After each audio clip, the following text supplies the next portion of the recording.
is advised. Hey everyone, welcome to the discussion for the solo variant for Between Two Castles. And I should say that there are two solo variants to this. There is the introvert variant where you just play against one artificial player, and it pretty much works the exact same way. But I just wanted to remember what it was called. So I will be talking about the main solo variant, the Automa, where you are playing a 3-player game. And I gotta say, I am genuinely surprised at how well this actually works.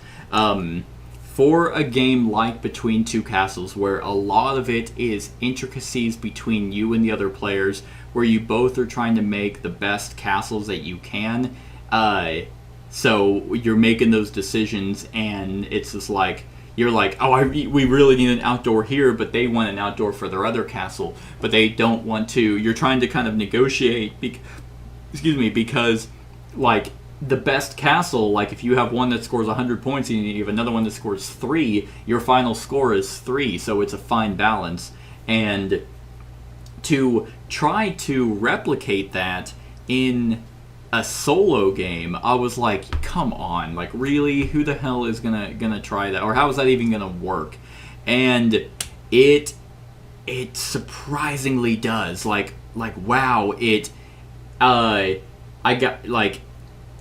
blown away. If you basically get to play Between Two Castles with without actually having 2 other people, and it feels pretty damn close. Now, of course, it's solo, so you don't get to talk to anyone about, like, hey, we really need something over here. But you also don't have to deal with maybe the annoyance if they don't pick something that you might need. A lot of it is, and they kind of replicate that a little bit with your 2 selection things of, well, here are the two that I really want. And if they're both available, then they pick one that you really wanted it to be, the blue one, but it ends up being the gray one, and you're just like, oh, okay, maybe it'll be around next time I get to choose. So let's just talk about negatives first. There are 2.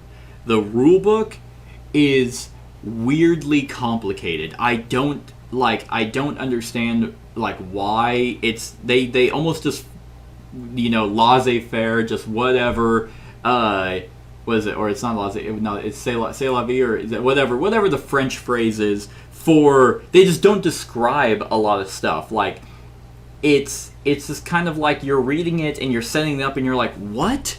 Like, who is this third person? I thought it was a 3-player game. Why is there, but of course they have to build a castle together. And that's just kind of a way for the tiles to siphon out.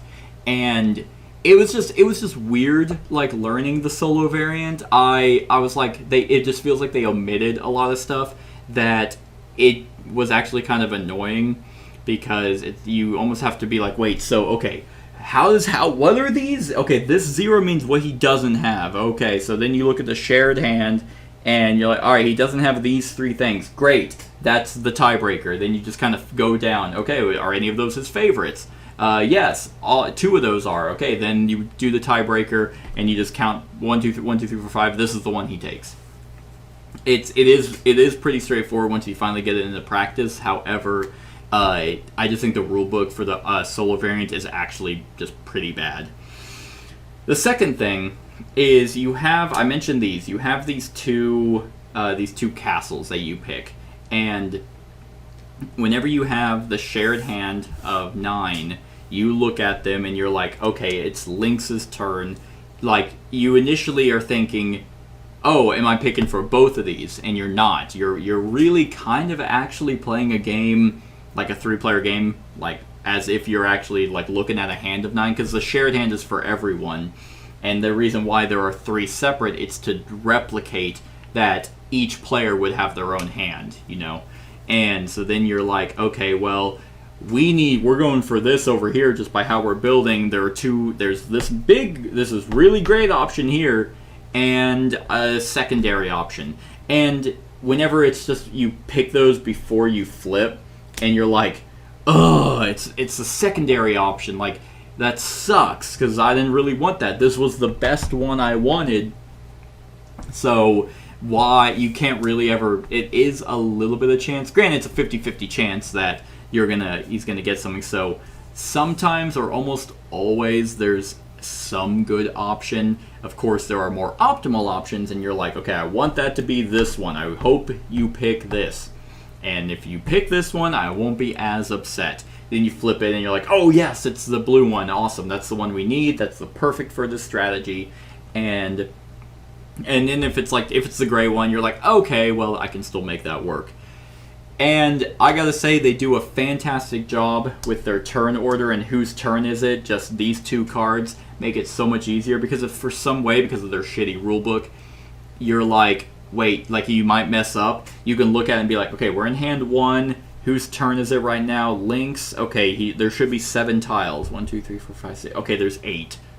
What didn't get placed? Did I not place one here? Did he not take one? So you have a basically confirmation of like, all right, hey, it's my turn and it's hand 3. All right, hey, there should be 9 tiles here. Perfect. Now I get to, and it's great on your turn. You just get to pick your 2, and it feels extremely balanced. Like the final score for the solo run through was Lynx, the one that I really kind of more focused on. What obviously had the most points. It was 66, but then the other one was 56. Only a 10-point difference, and then the other, like the Roberg had 55, like literally a 1-point difference. So, and obviously it's based off of your difficulty. I played on normal, so he started with like 32 points, and then he gains based off how many sets he's collected.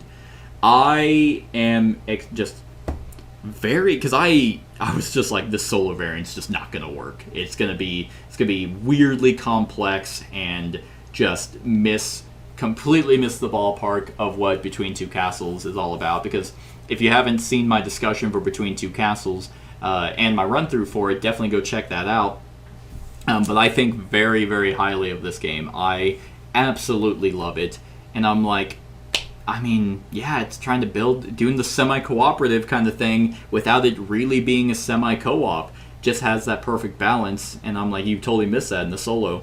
But you really don't, and it doesn't actually take that long. Like, you're invested the entire time, because, I mean, maybe a little bit of, like, you're more invested, because if you were always guaranteed to get the tile that you want for the castle that you want, it'd be kind of pointless. It's just like, just build your own castle. But having that slight chance of like, it might not be the one you want, and the chance of like, you flip it, activate that, and then it's like, okay, well, he took the one that I wanted the most anyway, so then I guess the next one is there, hence why you get the 2 options.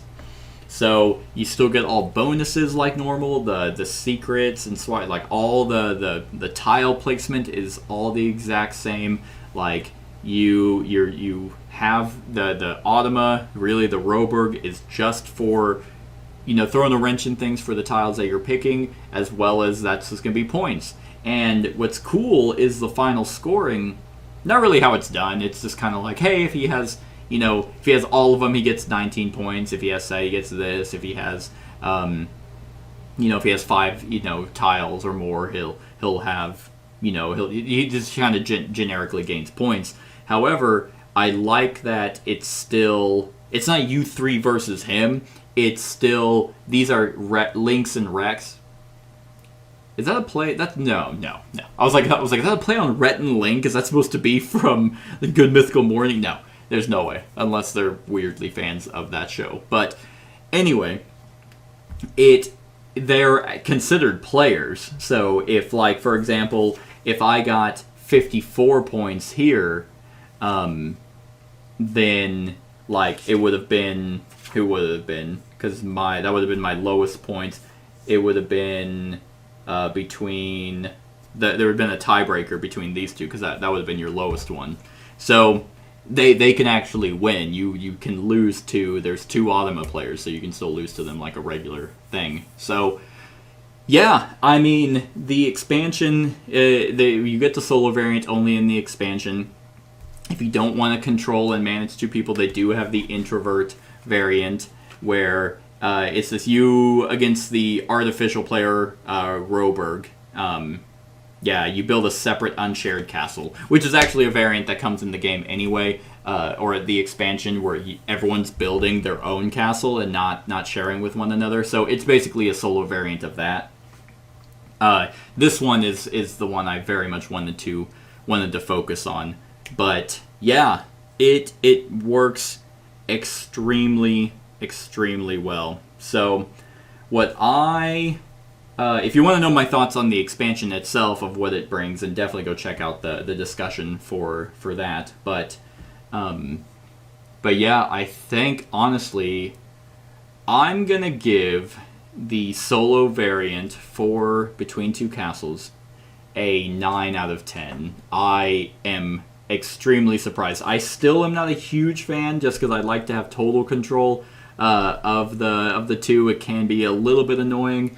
But by just how shocked I was that they made it work and how close the scores were, it wasn't like a weird blowout, like it wasn't a stupid scoring automa system like Red Rising. Like this one actually works, and you feel like you're playing Between Two Castles. Yeah, it's extremely solid. So if you were iffy on this game because you have either Between Two Cities or you have Castles of Mad King Ludwig, this one basically does the best of both. And two, if you're a solo gamer, then definitely give this expansion a shot. Other than that, let me know what you think of the Automa variant in the comments below. Like, comment, share, and subscribe, and have a wonderful whatever time of day it is for you. Hey everyone, thank you for watching, and I really hope that you enjoyed the video. If you would like to see more of my content, go ahead and click that subscribe button and the bell to be notified whenever I upload any new content. If you feel like supporting the channel, you can go ahead and click that Patreon link to be taken to my Patreon, and any help is truly appreciated. Other than that, stick around for any other run-throughs or reviews or cool top 10s or whatever I feel like putting on. Other than that, like, comment, share, and subscribe, and have a wonderful whatever time of day it is for you.